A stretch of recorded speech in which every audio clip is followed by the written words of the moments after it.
एवं तावत् प्राकृतप्रक्षयान्ते ब्राह्मे कल्पे ह्यादिमे लब्धजन्मा ब्रह्मा भूयस्त्वत्त एवाप्यवेदान् सृष्टिं चक्रे पूर्वकल्पोपमानाम् सोऽयं चतुर्युगसहस्रमितान्यहानि तावन्मिताश्चरजनिर्बहुशो निनाय निद्रात्यसौ त्वयि निलीय समं स्वसृष्टैः नैमित्तिकप्रलयमाहुरतोऽस्य रात्रिम्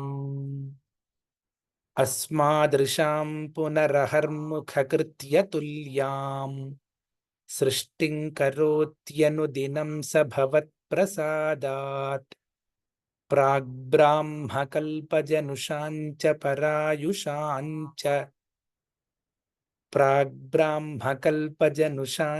परायुषान्तु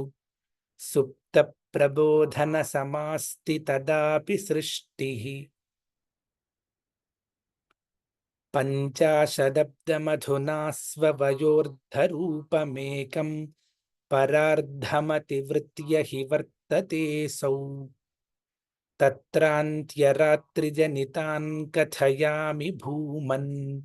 पश्चाद्दिनावतरणे च भवद्विलासान्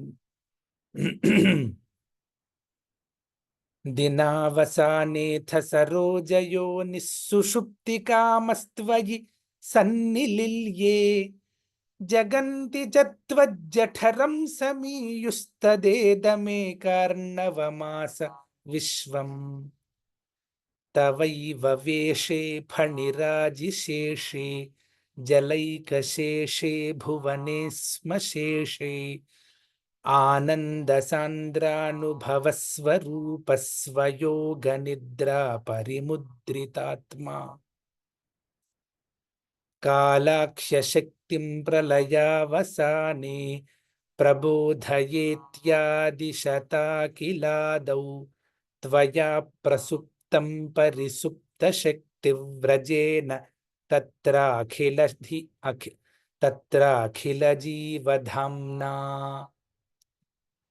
चतुर्युगाणां च सहस्रमेवं त्वयि प्रसुप्ते पुनरद्वितीये कालाक्ष्यशक्तिः प्रथमप्रबुद्धा प्राबोधयत्वां किल विश्वनाथ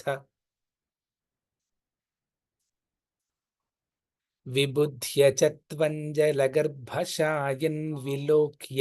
लोकानखिलान् प्रलीनान् तेष्वेव सूक्ष्मात्मतया निजान्तस्थितेषु विश्वेश ददाथ दृष्टिं मళ్ళీ చేస్తున్నాను विबुध्य च त्वञ्जलगर्भशायन् विलोक्य लोकानखिलान् प्रलीनान् तेष्वेव सूक्ष्मात्मतया निजान्तस्थितेषु विश्वेश ददाथ दृष्टिम् ततस्त्वदीयादयिनाभिरन्ध्रादुदञ्चितं किञ्चन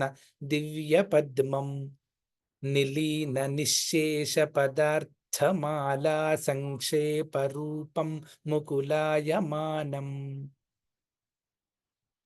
तदेतदम्भोरुहकुड्मलन्ते कलेवरात्तोयपथे प्ररूढम् बहिर्निरीतं परितस्फुरद्भिस्वधामभिर्ध्वान्तम् अलन्यकृन्तत् सम्फुल्लपत्रे नितरां विचित्रे तस्मिन् भवद्वीर्यधृते सरोजे सपद्मजन्मा विधिराविरासीत् स्वयं